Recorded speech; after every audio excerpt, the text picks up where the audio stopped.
hour.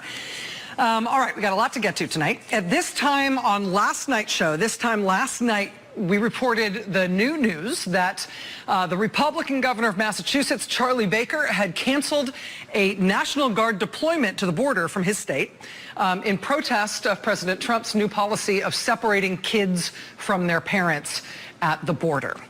Massachusetts canceling a National Guard deployment. We also reported last night at this time on another new action taken by the Democratic governor of Colorado, John Hickenlooper, who signed an executive order yesterday insisting that no Colorado state resources could be used in any way to support that new Trump administration family separation policy. So we broke the news of both of those actions by those two different governors at this time last night. And that was sort of an interesting pair of actions. You've got a Democratic governor in the middle of the country. You've got a Republican governor on the East Coast. Both of them popular governors, both of them ambitious, both of them deciding to take an additional step beyond just saying they disagreed with the policy of taking kids away from their parents. They both decided on the same day that they needed to move on beyond just criticizing the policy to instead start taking actual overt action against it. Well, that was yesterday with those two governors. Now today, they apparently bust open the floodgates. Today, the governor of New Jersey, Phil Murphy, took the same action as the Colorado governor and said no state resources will be used from New Jersey to support the family separation policy in any way. Then the governor of Delaware, John Carney, announced, quote, "Today we received a request to send Delaware National Guard troops to the southwest border. Under normal circumstances, we wouldn't hesitate to answer the call, but given what we know about the policies currently in effect at the border, I cannot in good conscience send Delawareans to help with that mission." He then referenced President Trump's current inhumane policy of separating children from their parents.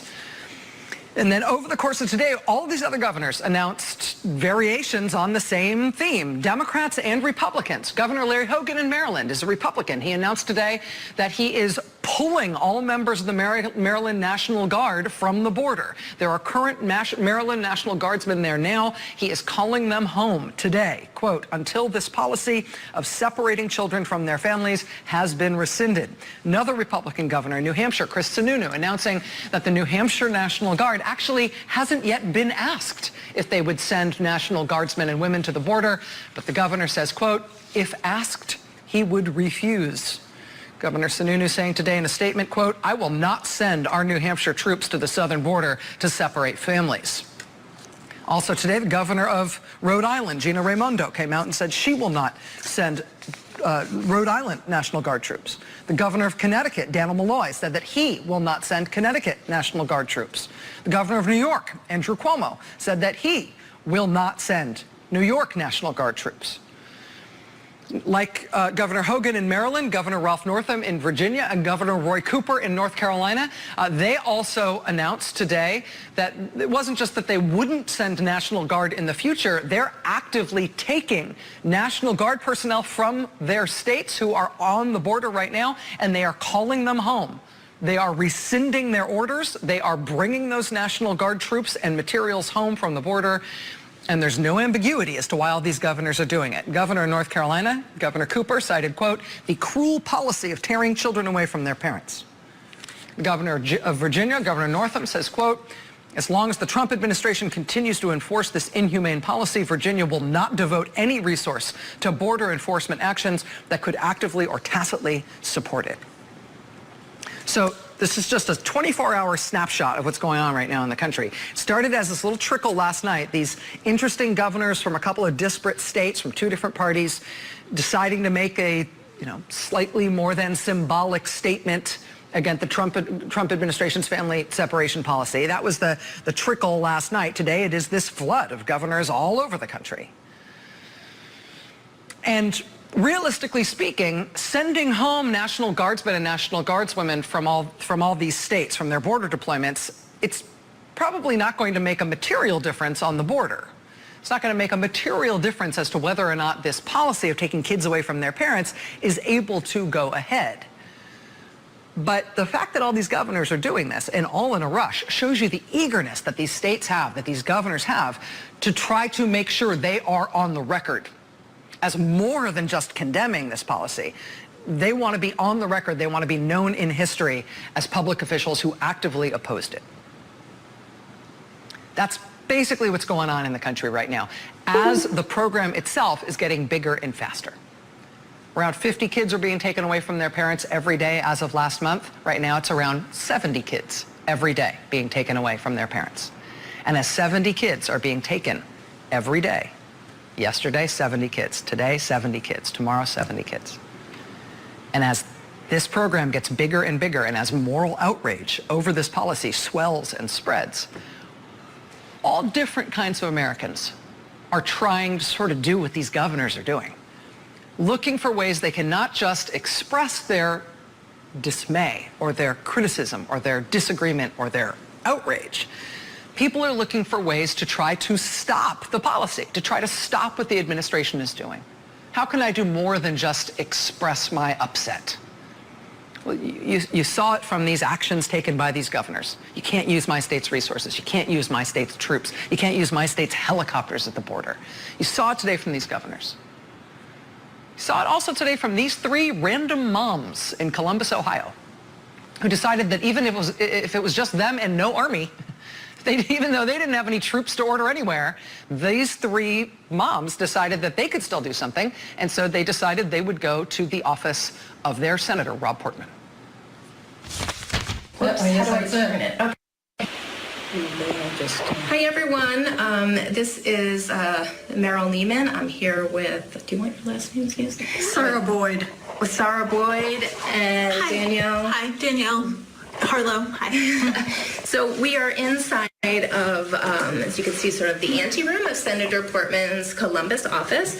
We've been here, since about 3:30, asking the senator to respond to some just pretty specific questions we had that people have been asking him for days and days. What he was going to do specifically to address this immediate need to remedy the problem of children being taken from their families.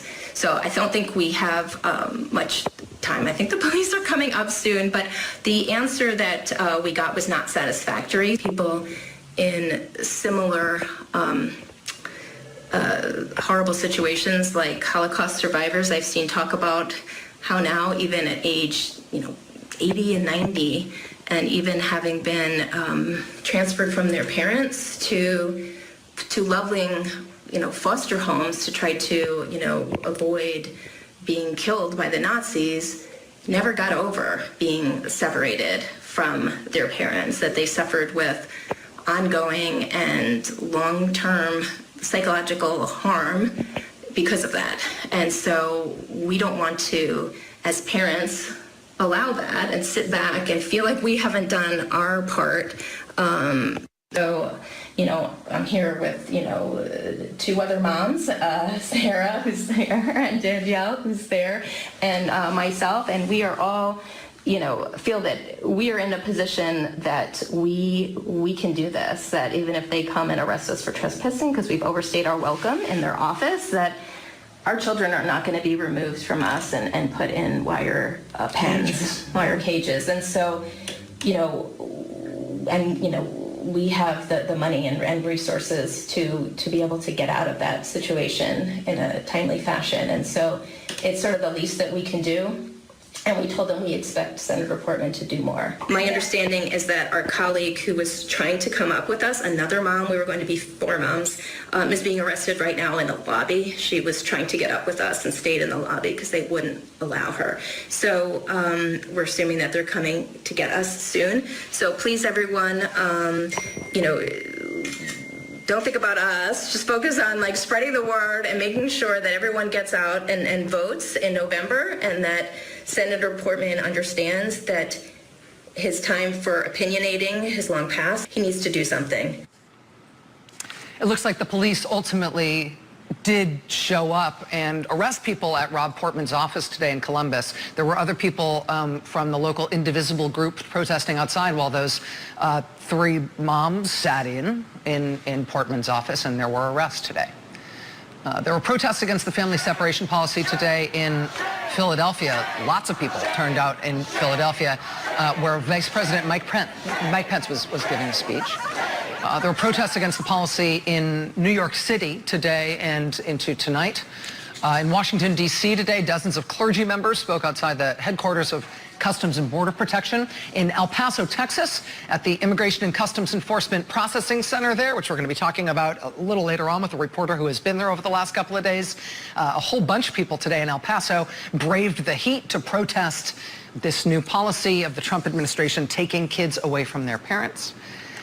And in the Congress today, the Republican-controlled Congress, any proceeding on any topic today was likely to turn into a discussion, if not ultimately a righteous denunciation of this new policy. Here's a little sample, which we got today from Congressman Elijah Cummings at a hearing that was supposed to discuss, a hearing that Republicans called, of course, to discuss Hillary Clinton's emails. This is instead what Congressman Elijah Cummings wanted to talk about. We now have reports that parents are being deported, but the Trump administration is keeping their children here. 2018 in America. We do not need legislation. This is a policy, and understand this.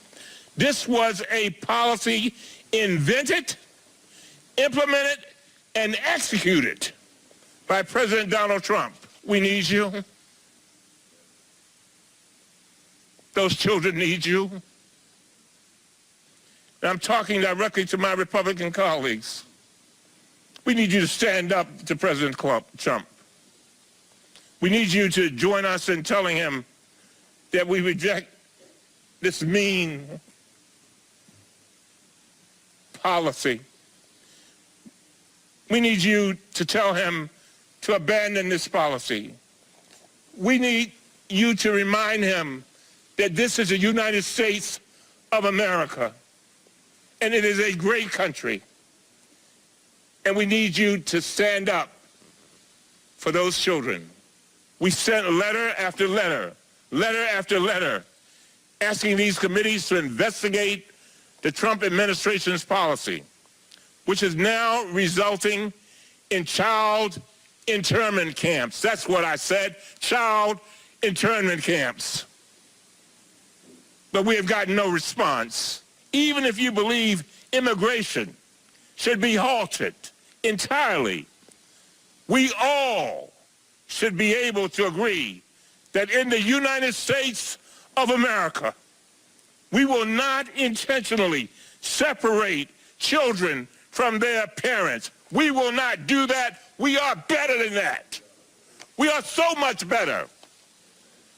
We should be able to agree that we will not keep kids in child internment camps indefinitely and hidden away from public view. What country is that? This is the United States of America.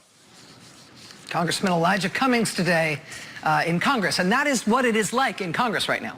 I mean, Congressman Cummings is his own thing. He is a very powerful speaker, but this is the level of outrage that has been summoned by what the Trump administration has started doing on the border. But they want this.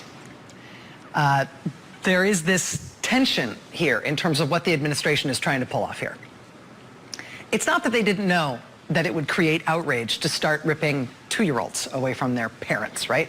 It's not like they are trying to assuage people's concerns about this policy. I mean, there's a reason that the president went out of his way today to deliberately describe immigrants as an infestation in this country. They infest our country, he said today.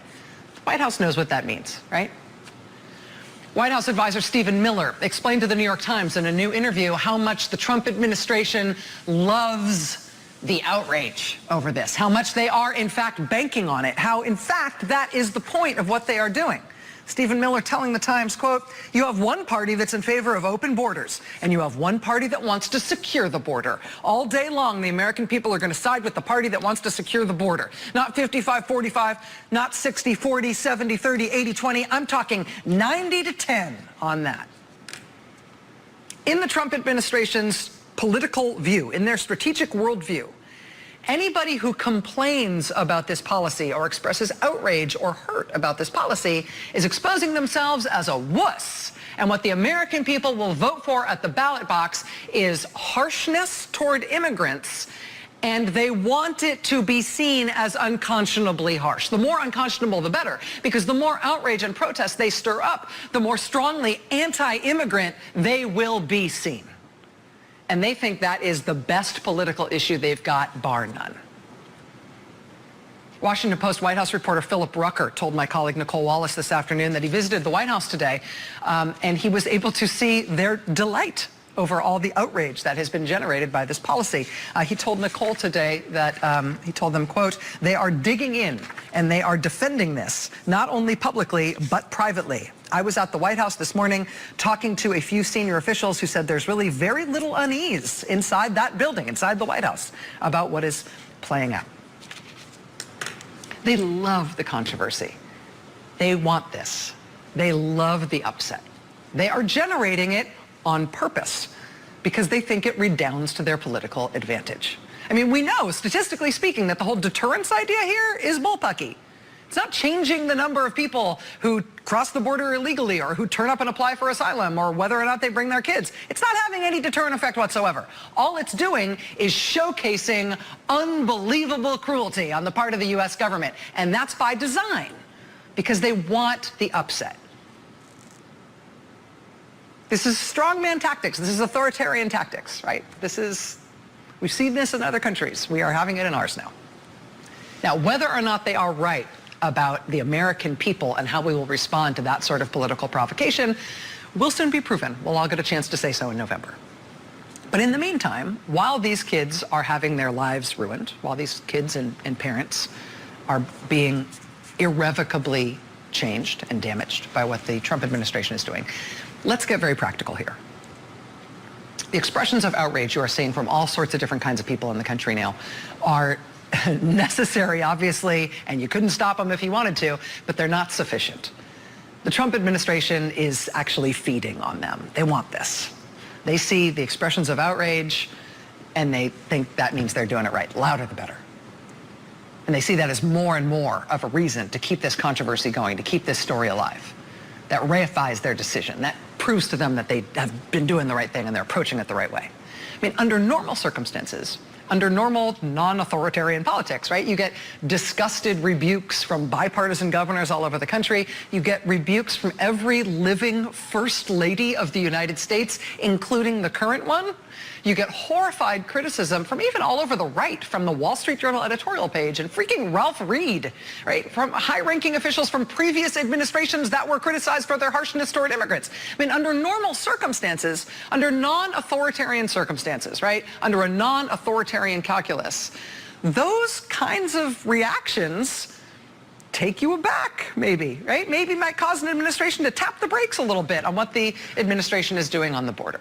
Those normal dynamics are not at work here. They want what they are getting here. This is part of what they are aiming at. You know, I remember as a little kid, I grew up in the San Francisco Bay Area. But we didn't grow up in San Francisco, so going to the city was like a treat and still like an exotic thing. And I remember being a little kid and being with my parents and taking a tourist tour of the cable car system. So it's not like we just went for a ride on a cable car as public transport, but we did a tour where they showed you how everything worked. They show you, cable cars are weird, and they showed you the gee-whiz sort of ancient technology that run those things. It has stuck with me for approximately 40 years now, how cable cars stop. Turns out, and I remember this from being in like freaking kindergarten when I did this tour with my parents. Turns out there are 3 different ways that they break a cable car, that they slow it down. First way they try to slow it down is that the conductor guy, or whatever they call him, has got a pedal, and that person uses that pedal to essentially brake the way that a car brakes. It's like a little steel shoe that presses against the cable car wheel. And that's the first way they try to brake the cable car. So press the pedal, little steel shoe presses against the wheel, slows down. If that doesn't work, San Francisco is very hilly. If that's not enough and they need to go to the second tier level of braking, instead of the pedal, they can pull up on this big track brake level. And that brings wooden blocks to press against the tracks to try to help stop the car, literally made of wood. That's option 2. That's pretty dire. But the third option, if all else fails, and the cable car is still, you press the pedal, not enough. You pull the lever to make the wood thing squeeze the rails, not enough. Cable car is still going. And they really need to stop that thing. There's one more way you can break the cable car. It's this big piece of metal that they just drop down a hole. It's an 18-inch steel wedge that they just drop through the bottom of the car, and it sticks into the streets. And eventually it hits the rails, and ba-boom! That is going to stop you if nothing else. On this unprecedented, runaway, accelerating policy of taking little kids away from their parents and not giving them back. So far, that little pedal with the steel brake shoe isn't working. The little wooden squeezy things are not working. Is there an option to throw down a steel shaft and bring this thing to an abrupt halt? Is there an emergency brake on this thing? Yes, there is. It is a braking system that we have had to use a few times in the past year. We have seen it work time and time again, actually, on these kinds of issues that President Donald Trump has chosen to campaign on and has chosen to pursue as president, specifically because of the outrage that those policies generate. When outrage against the policies actually fuels them, as actually seen as a benefit to make this administration want to do them even more and double down, how do you stop those policies? There is a way. That's next. It's happened over and over again throughout this presidency. The ban on Muslims entering the United States. All 3 versions of President Trump's Muslim ban have been invalidated by the courts. The president's out-of-the-blue announcement that he was going to ban transgender people from the U.S. military, blocked in the courts. That Handmaid's Tale policy, where teenage girls being held in immigration custody, federal custody, were being physically forced to carry pregnancies to term against their will. That was blocked by the courts. When the Trump administration decided that they were going to kill off the Dreamers and they're going to terminate the DACA program, courts blocked that. Can the courts block what the Trump administration is doing on the southern border right now? All the political outrage in the world, they see as all the more reason to keep this going. They want that. They see that as politically to their advantage. They think the American people at heart, when we go vote in November, are racist and anti-immigrant to such a degree that even if we say we're really opposed to this policy, honestly, we're going to side with the strong man on an issue like this because at heart we're a country that is anti-immigrant. That's what they're counting on politically. We'll find out if they're right. Between now and November, they see people's outrage and disgust and protest over this as a sign that they're doing the right thing. So, in that environment, is there a path through the courts to stop what they're doing with this policy?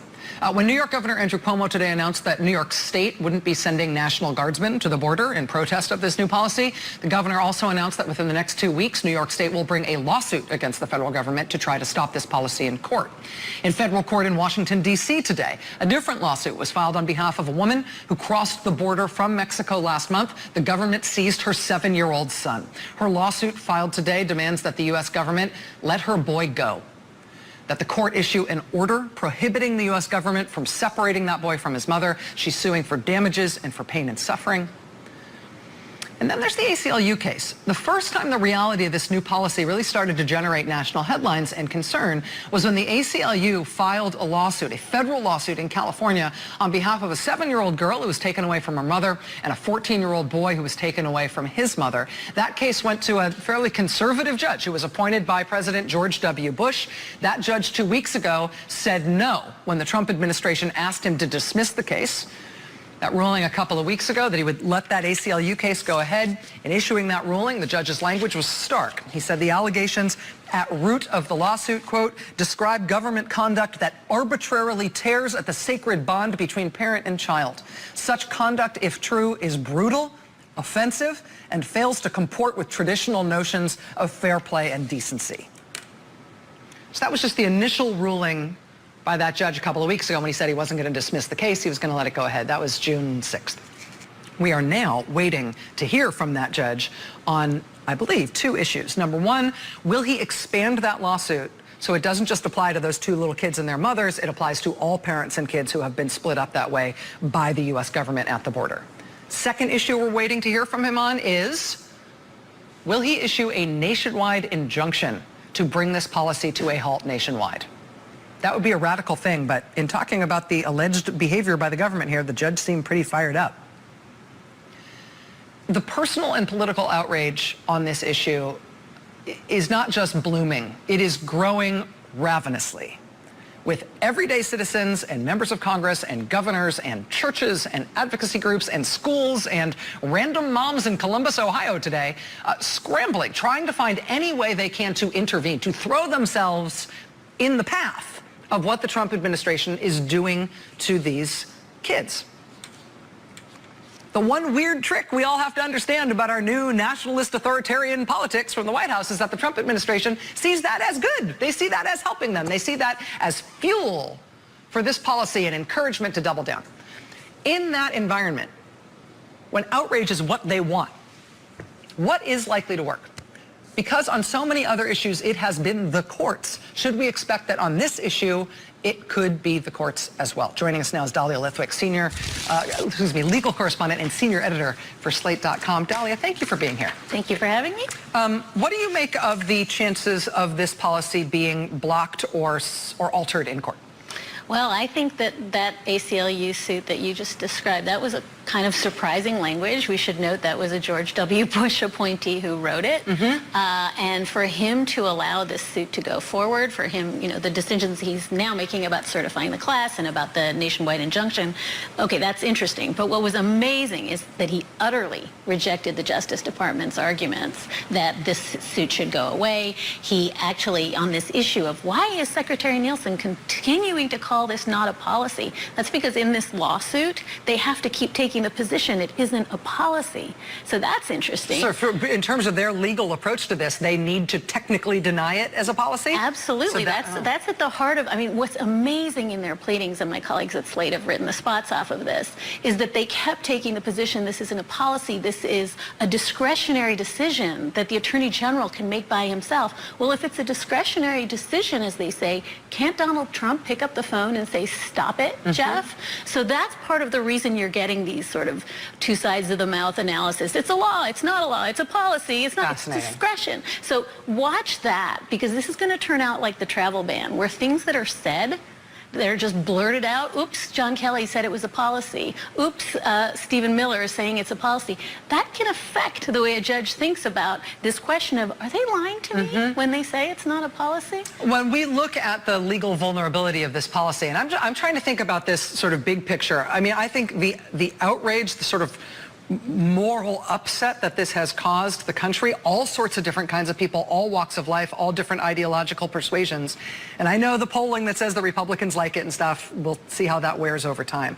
But I think that people need to, in that kind of a volatile environment, we need to have a realistic sense of how likely it is that the policy will get blocked. Do you think that ACLU suit is the right one to watch? The one that was filed today, the New York State one that was threatened today by the governor, are these other things that potentially have legs? Are there others we should be watching? I think they have legs, and I think that the claims at the heart of that ACLU suit that we're talking about, that there's a Fifth Amendment due process right to not have your family sent away. My God, Rachel, if you read the allegations, if you read what has been put into evidence, these are moms who were seeking asylum, who thought they were crossing lawfully, who didn't see their children for months and months.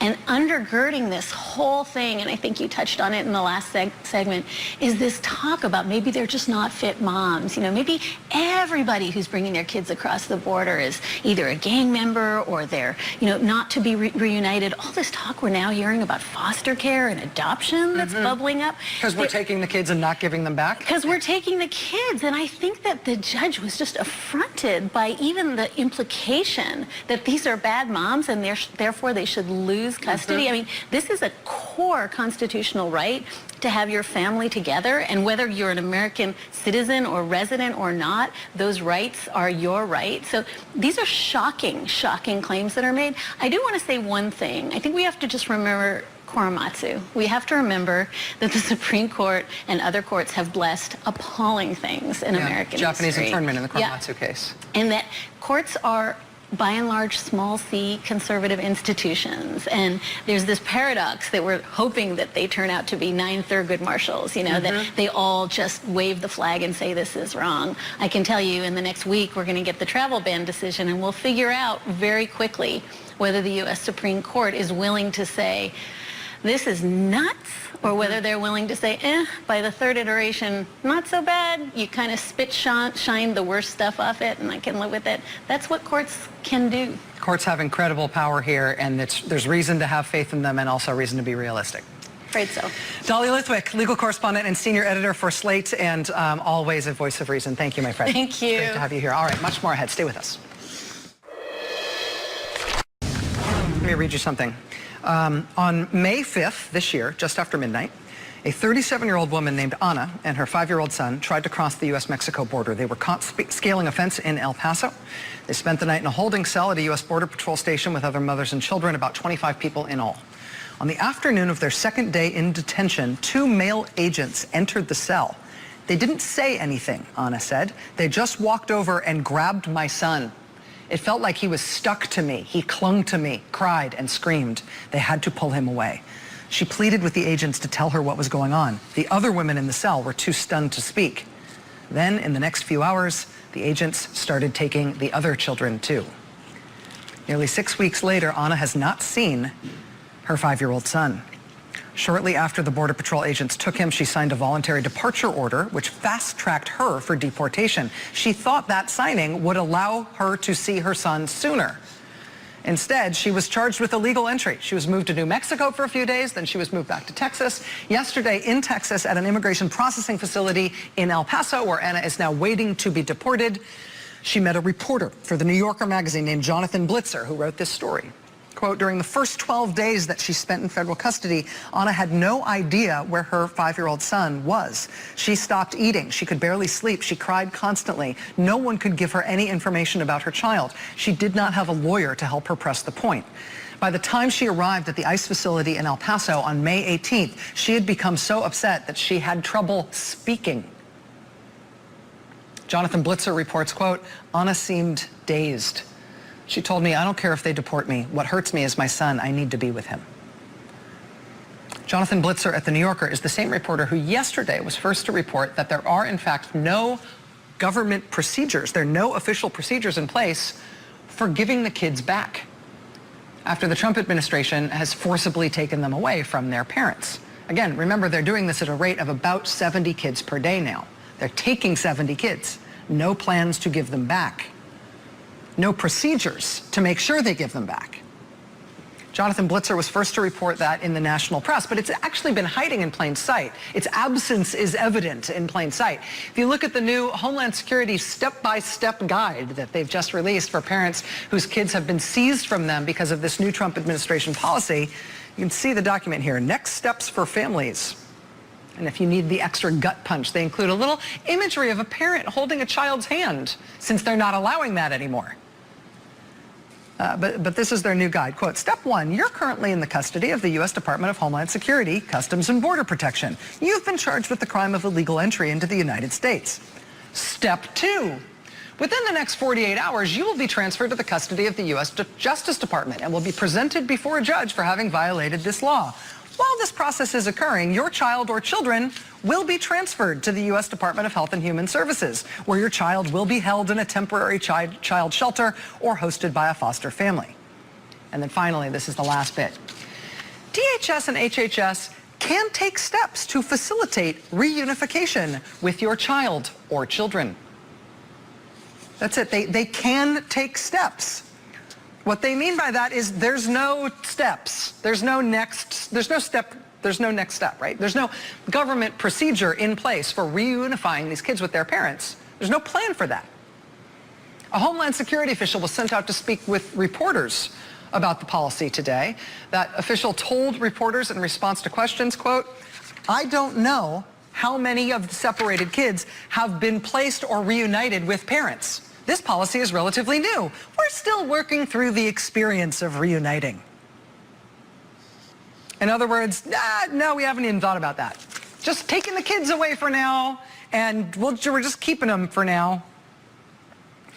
Jonathan Blitzer's first report on this yesterday, that there's no procedures in place for giving the kids back, that report in the New Yorker mentioned a local advocacy group who's trying to help reunite kids and parents, a group called Kids in Need of Defense. His report today about Anna and her 5-year-old boy, that one mentioned that she and some of the other women who've had their kids seized and have no information about where their kids have been taken. Those women who are being held in El Paso called another local advocacy group, one called Las Americas Immigrant Advocacy Center. As the country recoils in horror at this policy, you are seeing protests against it, especially today.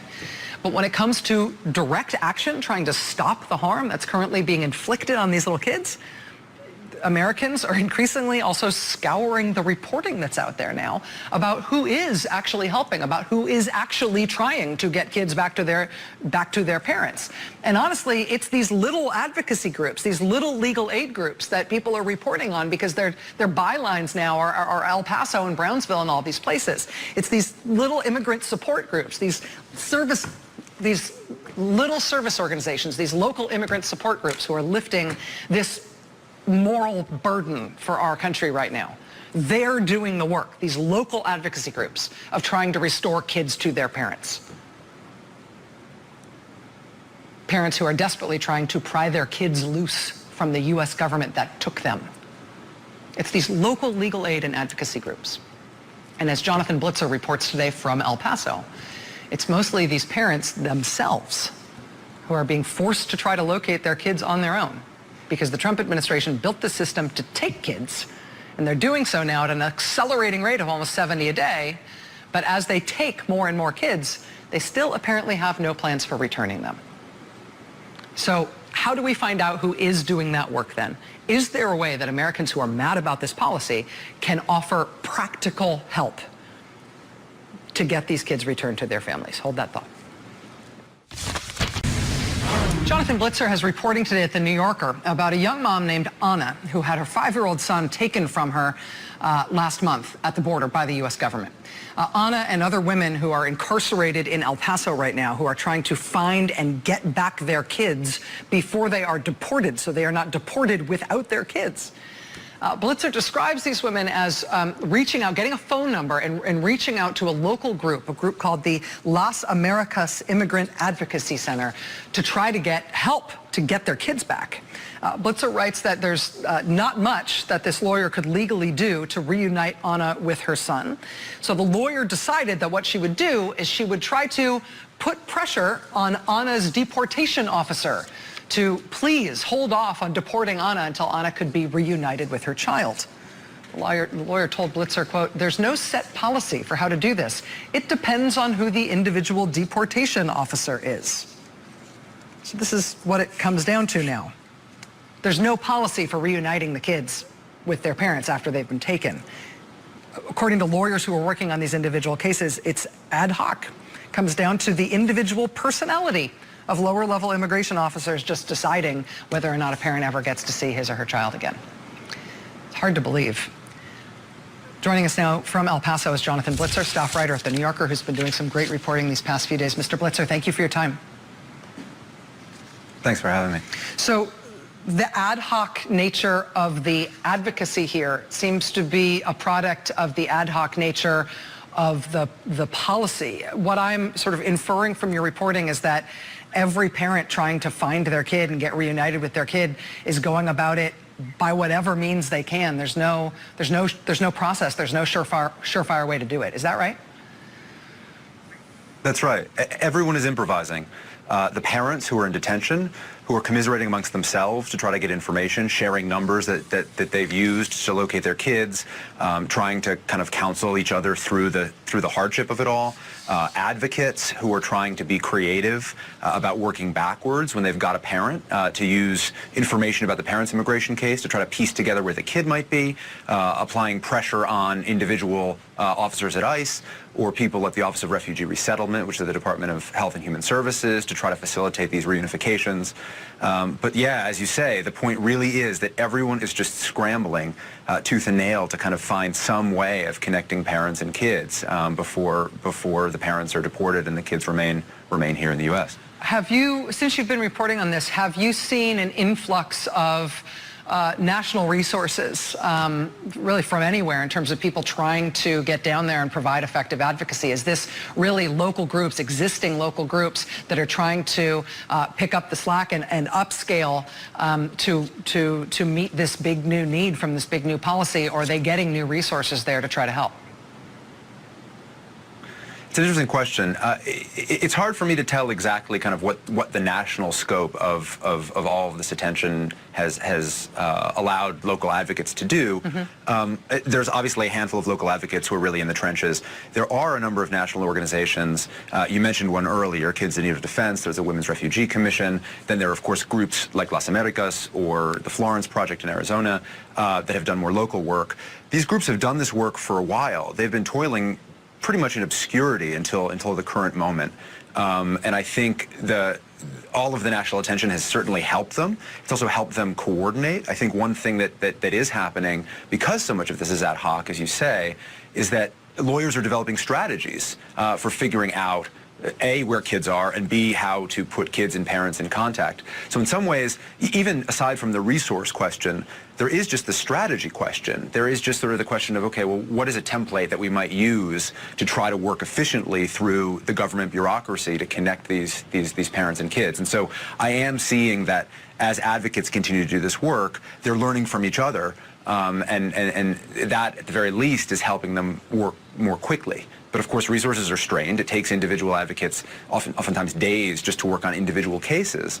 And obviously, you mentioned the scale of what's happening. You're talking about dozens and dozens of cases a day, nationwide, and the stakes couldn't be higher.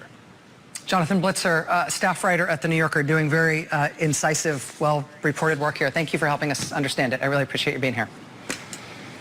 All right, Thanks for having me. We'll be right back. Stay with us.